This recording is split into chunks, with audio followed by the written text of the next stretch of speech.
Assalamualaikum warahmatullahi wabarakatuh. Apa kabar sahabat Toko Mandi Indonesia? Ketemu lagi dengan saya Hanafi, tim Toko Mandi Indonesia. Kali ini saya sedang berada di Ciamis, Jawa Barat. Tim kami, tim Toko Mandi Indonesia, sedang melakukan recovery management. Jadi sebelum bercerita tentang atau menjelaskan tentang recovery management, jadi saya akan sedikit memberikan cerita terkait masalah profil toko yang akan kita lakukan pendampingan atau recovery management. Jadi toko ini sudah berdiri selama kurang lebih 8 tahun. Omsetnya juga oke, 2 digit ya. Omsetnya oke, di atas 2 digit.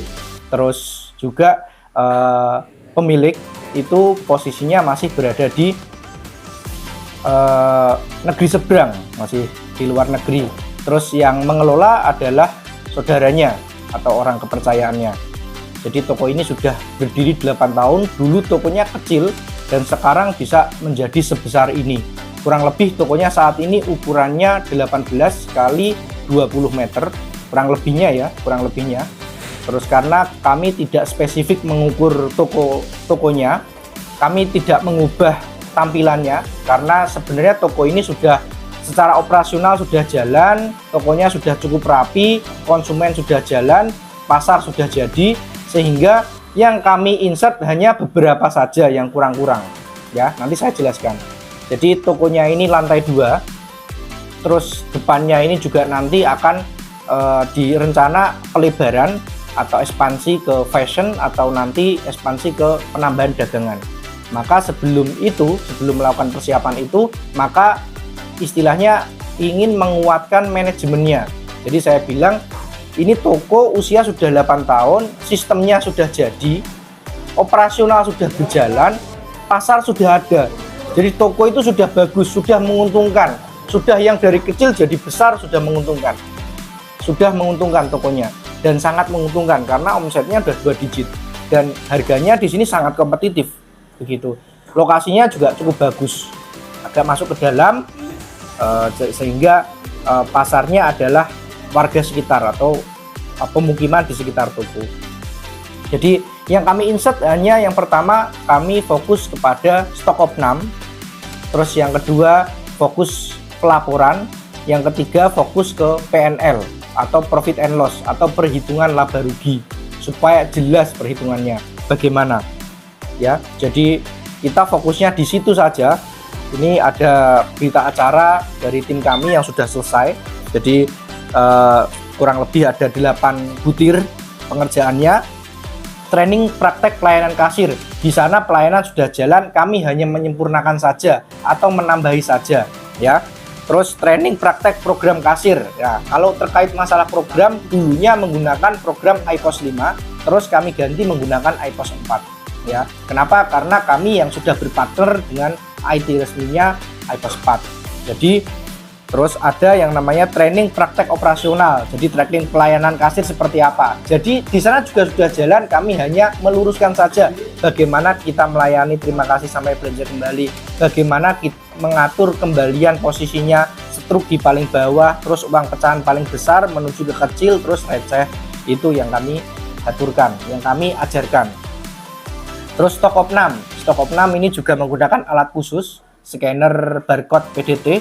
Jadi kemarin ada tambahan alat scanner 3, jadi wireless ini, jadi bisa di-scan kapan saja ya. Jadi untuk alat SO ini tidak semerta-merta atau nyambung ke programnya atau ke program iPOS 4. Kami harus melakukan pengolahan data dulu baru kami insert.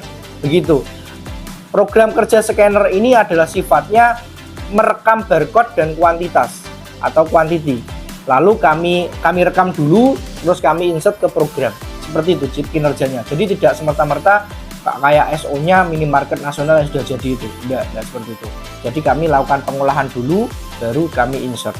Begitu. Terus pembuatan pristag atau label harga. Jadi semua awalnya dulu memang belum ada label harganya, sekarang sudah ada label harganya. Ya. Terus ada lagi administrasi pelaporan.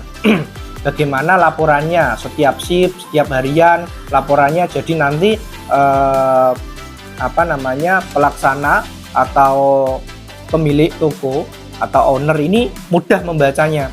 hari ini omsetnya berapa, si pagi berapa, si dua berapa, terus stok dagangan berapa, berjalannya gitu. Jadi senantiasa akan selalu bisa dipantau di pelaporan itu.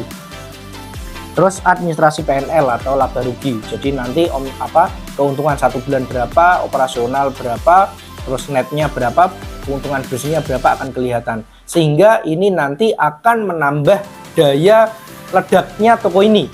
Misalkan, oh ini saya perlu investasi tambahan, oh ini saya perlu ini, oh ini saya perlu ini, akan lebih berani ketika sudah benar-benar tahu PNL-nya gitu. Terus yang terakhir ini ada fasilitas grup komunikasi 1 tahun. Jadi terkait pengerjaan, kami pengerjaannya adalah 10 hari pengerjaan, tetapi setelah kita pengerjaan kita kasih grup, kita fasilitasi grup untuk komunikasi dengan tim kami selama 1 tahun. Jadi 1 tahun itu ketika nanti ada tanya jawab, kami masih bantu backup, termasuk semua mitra kami, ya. Tapi faktanya lebih dari 1 tahun kami juga masih bergabung di sana.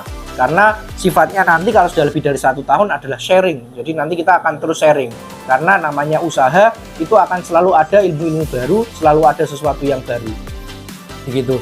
Jadi melalui video ini juga saya mengajak teman-teman yang bertempat tinggal di Dharma Raja, Ciamis, Jawa Barat, silahkan berbelanja di toko Arirang karena tokonya itu hemat lah, harganya sangat kompetitif harganya, pokoknya hemat sekali. Saya bilang hemat karena semuanya itu hemat, nggak hanya 1-2 item atau 3 item atau item tertentu, tapi semuanya hemat.